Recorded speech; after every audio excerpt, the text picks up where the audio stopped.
What's up everybody and welcome to the channel. In today's video, we're going to be taking a look at the 2025 Nissan Pathfinder Platinum and the 2025 Toyota Highlander Platinum.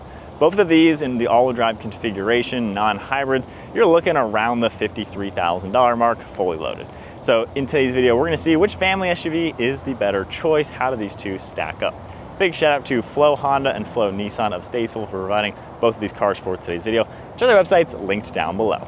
Starting off with some of the mechanical differences between these two. For the Toyota Highlander, this has a 2.4 liter inline 4-cylinder turbocharged engine. This is making 265 horsepower with 310 pound-feet of torque. We get an 8-speed automatic transmission, all-wheel drive system is available. Towing capacity is 5,000 pounds. Pure weight is around 4,200 pounds. Over on the Nissan Pathfinder, probably the biggest difference, we have a naturally aspirated 3.5 liter V6. So this is making 284 horsepower with 259 pound-feet of torque. It's got a 9-speed automatic transmission, all-wheel drive is available. Pure weight is around 4,400 pounds and towing is up to 6,000 pounds. And then moving on to the exterior styling, they honestly actually look very similar. You just have a little bit different design cues in the Toyota, of course. You see a little bit more single-piece headlights that slant downwards towards the grille. Has a pretty nice style overall. Very traditional looking crossover SUV. Bold style throughout it. On the Nissan, the headlights are slightly different with kind of that two-piece design. Pretty standard grille right in the center. Forward-facing cameras on both cars, parking sensors. I mean, honestly, they look really similar, just Nissan styled versus Toyota styled. Side profile of the Nissan, you got some nice 20-inch wheels, sharp lines around the fender arches, and then I like this gloss black trim piece throughout that side. You got your panoramic roof rails, nice style in back, and then over on the Toyota, a little bit more traditional with just two-piece taillights versus kind of that connecting bar. Toyota does have some sloping lines around that rear fender arch versus the sharper lines you're going to see on the Nissan, and then just all the glass is integrated nicely and seamlessly. So very similar overall, just a little bit different. So for the interior on the 2025 Toyota Highlander, has a nice style overall. You have that cool screen with some piano black throughout it, has a unique looking bezel throughout it, some soft touch materials up on the dashboard with the stitching, a nice silver trim piece. There's a little hidden storage, more soft touch all around it, more hidden storage and wireless phone charging. The center multimedia screen, what you're used to seeing on all the Toyotas. Once you set it up, you'll have the navigation, all your audio information. A couple things will pop up on the left side and then some settings. So it's pretty simple overall. You have a nice backup camera, very HD graphics, which is nice to see. Physical climate controls, heated and ventilated seating. You have all of your adjustments right here. You can even adjust the rears independently. You have your air vents, plugs down below. Lots of storage throughout the center and several different drive modes, traction control. You have more drive modes down here you can easily go into. Some rubber material for the center armrest, and then these seats are a synthetic leather. They're comfortable, they look pretty nice with the stitching and perforations.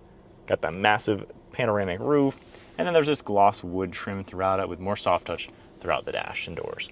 And then moving over to the 2025 Nissan Pathfinder, I'd say the interior of this looks a little bit more traditional, not quite as cluttered. You're still gonna get the nice soft touch materials, hidden storage underneath there, nice amount of piano black throughout the center with a pretty basic multimedia screen. The Toyota one I'd say is actually even more simple than this one. This is kind of Nissan's older one at this point, but you have all the basics, shortcuts for camera and everything.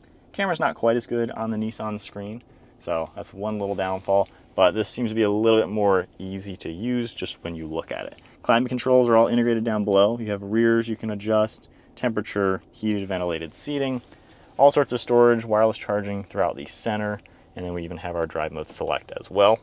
You have a nice bit of soft touch material, good amount of storage, very nicely done. Now this one does have genuine leather. This is the semi-aniline leather, so very nice material looking, feels very cool. And then you can see that massive sunshade up there, that big old roof, and then just a bit more normal mirror with no camera. You have soft touch all throughout the door panels as well, nice use of materials. So again, pretty similar interiors, just maybe nicer materials in the Nissan, I would say, and a little bit more simplistic design. Onto the second row seating for the Toyota Highlander. So this has a pretty nice design to it. This does have captain chairs. You can get that in the Nissan as well. Seats are really comfortable and nice to be in. We have manual sunshades. There's air vents up in the ceiling. Soft touch materials on the door. Good armrests as well. You have some of the glossy wood style trim. In the center, we do have an armrest that pops down for extra comfort. And at 5'11" with the driver's seat at my height, I have a ton of legroom. We get heated seats back here, all of your climate controls. There's plugs, there's storage for cup holders. I can slide the seat forward. It of course has a recline to it. So really no complaints. This is a great back seat for the family. You're gonna fit a car seat here, no issues whatsoever.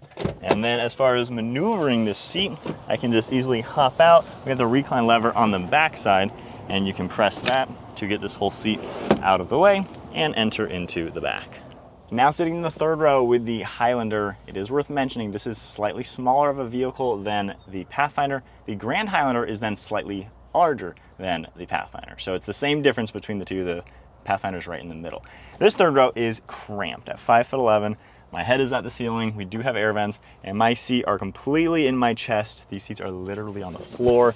This is not a good back seat for anyone who isn't a tiny, tiny child who should honestly be in a car seat. With it reclined, it is better, but your knees are really, really up high. I mean, it's doable, but it is very cramped. There is decent legroom with these seats slid forward. I mean, it's usable, but very, very cramped third row. Now onto the second row with the Nissan Pathfinder. So this one is equipped with a bench row. You can get the nice captain chairs. So I can still recline these, really good angle, 5'11", plenty of headroom, air vents in the ceiling, driver's seat at my height, still have plenty of legroom. These seats, the bases aren't as comfortable as the Toyotas. The Toyotas, you really sink into them. These seats just feel a little on the flat side. Nice materials, of course. You can slide them forwards and back. But overall, I mean, you got pretty much the same amount of space, all the same amenities. There's going to be climate controls down below with your heated seats. There's plugs. The center armrest will pop down as well for all that. So pretty similar, just the seats are a little more comfortable in the Toyota. And then as far as maneuvering them, you're going to get a button down here you can press. This will get out of the way, and we can gain access into the back with them folded down or up. So then the third row for the Nissan Pathfinder, this is definitely a lot more roomy. You can also recline these. You're gonna get the air vents up in the ceiling. You have storage on the left and right side with a plug. These seats are not nearly on the floor. They are still low. My knees are kind of high, but after coming out of the Highlander, this is a really nice back row. And again, the Grand Highlander will then be even larger than this. So the Pathfinder is the sweet spot in between Highlander and Grand Highlander. But these two specifically, this is definitely a way better third row seat. So overall, both the cars are pretty comparable, just maybe a bit more space in here, a little bit more seat comfort in the second row of the Toyota. So kind of a toss-up. As far as the cargo space goes, both cars are going to have a power-operated liftgate. In the Nissan Pathfinder, this has 16.6 cubic feet of cargo volume for the trunk section. There is even hidden space underneath the floor with some nice dividers. For these seats, you have these little levers to get these headrests out of the way, and then you just manually are going to pull these and fold the seats nice and flat. So pretty simple overall. Nice flat folding seats.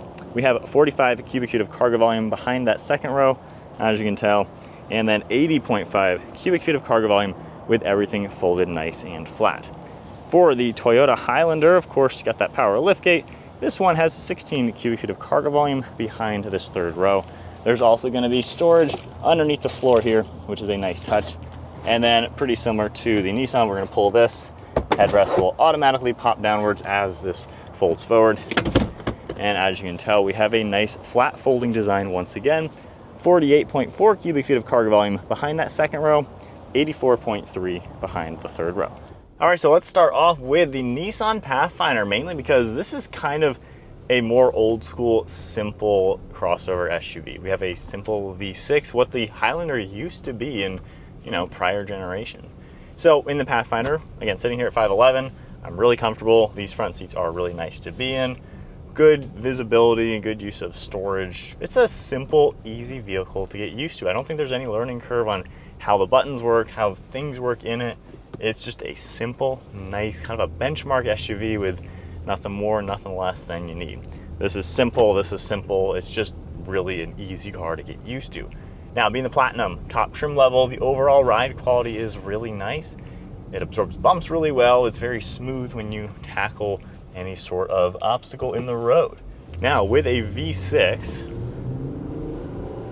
smooth power delivery, has a nice beefy sound to it as well. The transmission does a good job shifting through the gears. Again, it is nice to have just a simple V6. People love that aspect with the Pathfinders, and that's probably a big reason why this is such a successful SUV. Now, you can get this in front-wheel drive in either vehicle. Not my favorite spec for something like this. All-wheel drive one is going to give you a much better steering feel and all of that. So normal driving, again, just a nice place to be. It's pretty quiet too when you're going at highway speeds. I've driven these to several thousand miles to Michigan and back. It is a quiet, comfortable place to be with really no complaints. So yeah, Pathfinder, definitely a good benchmark vehicle. I like how you have good use of materials in it and it just doesn't feel cluttered. It feels nice, neat, and clean. It just has what you need. And when you drive it, it's just a good car. It's got the ride quality, brakes feel adequate, and then getting up to speed once again. You certainly have to use the engine. Being a naturally aspirated V6, don't be afraid to give it some throttle to get up to some speed. The drive modes don't do that much, being there's no turbo, so it's not really much that the computers can adjust for. But you're gonna leave it in standard mode and just drive it like a normal crossover. All right, so moving on to the Toyota Highlander. So biggest difference is we have a turbo 4-cylinder instead of a V6. So that is definitely gonna be probably a selling point between the two vehicles. Not everybody wants a 4-cylinder in a crossover like this. A V6 is quite nice to have. Now, getting my bearings with this, getting the seat adjusted very well. It's a pretty comfortable car. The armrest actually feels a lot farther away on this left side. My arm keeps falling off the door. So this might be maybe better for bigger people than myself. Obviously, I'm not the biggest person in the world. So armrests are a lot wider, so I guess I could accommodate more body types a little bit better. Visibility is pretty good. You have a closer feeling windshield. Like the dashboard's not that far away. So it's kind of nice how just the glass feels. Pretty good view around. Looks like the third window is not quite as visible with the second row up. With the turbo though, wow, is that peppy. You know, knock a 4-cylinder all you want, but that has some low-end torque, much instant throttle response. I like turbos a lot. I also really appreciate a normal V6 too, so that is kind of a toss-up. But that torque down low without really ripping on the engine, you're gonna get a lot more usable power out of a 4-cylinder turbo. It just moves quicker off the line. The V6, you have to let the engine rev out.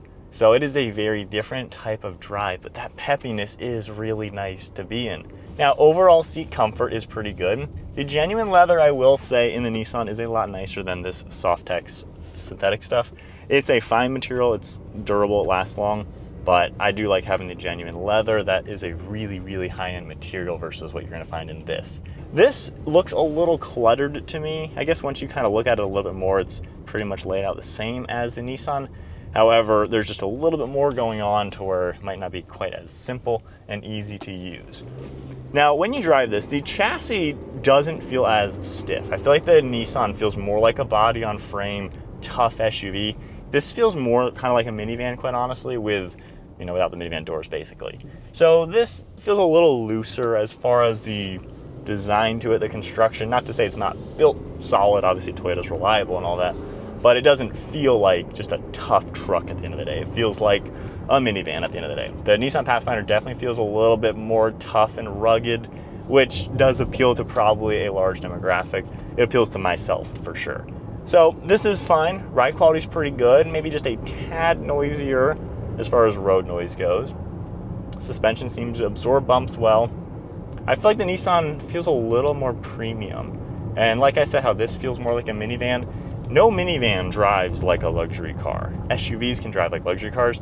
This doesn't quite drive like a plush, solid luxury car. So there's a little bit, just not that same level, I guess, in the Highlander. All right, so after driving in the 2025 Nissan Pathfinder and the Toyota Highlander, overall, they are very similar. They both kind of have the same features, same price point, strong competitors for sure. Personally, I do like the Pathfinder better. I think it just feels tougher. It feels a little cooler. The interior materials, I like having the real leather. The V6, while it's not as peppy, that 4-cylinder has some good pep. I kind of like the V6 better, especially buying a vehicle like this, I would tow with it, and I would much rather tow with a V6. So I like that appeal with the Nissan. The interior seems a little more simple to use along with the nicer materials. Third row in the Nissan is also a bit better. Over in the Highlander, however, that second row is more comfortable. So the seats back there feel really good, super roomy. Third row is definitely not as good. So again, they have the same features in the second row with the amenities, but you're gonna have a little bit more comfortable second row in the Toyota, better comfort in the third row over on the Nissan. So I think it overall does come down to personal preference, which one is gonna suit your family better, which one do you like better. I think if you are maybe more into like off-road trucks, tough vehicles like that, you're gonna be leaning towards the Nissan because it feels like that. If you're more used to maybe minivans, things like that, small crossovers, you might be pretty comfortable in the Highlander. So again, it's a 50-50 as far as what they actually offer. It's gonna be personal taste for sure. But there's my thoughts on the Pathfinder versus the Highlander. Both are gonna suit your typical family pretty well. Just, I kinda like the Nissan a little bit better. Feels tougher for my taste, which is quite nice. But nonetheless, there you guys go. If you enjoyed the video, give it a thumbs up, hit that subscribe button, stay tuned for plenty more content, and I'll see you all in the next video.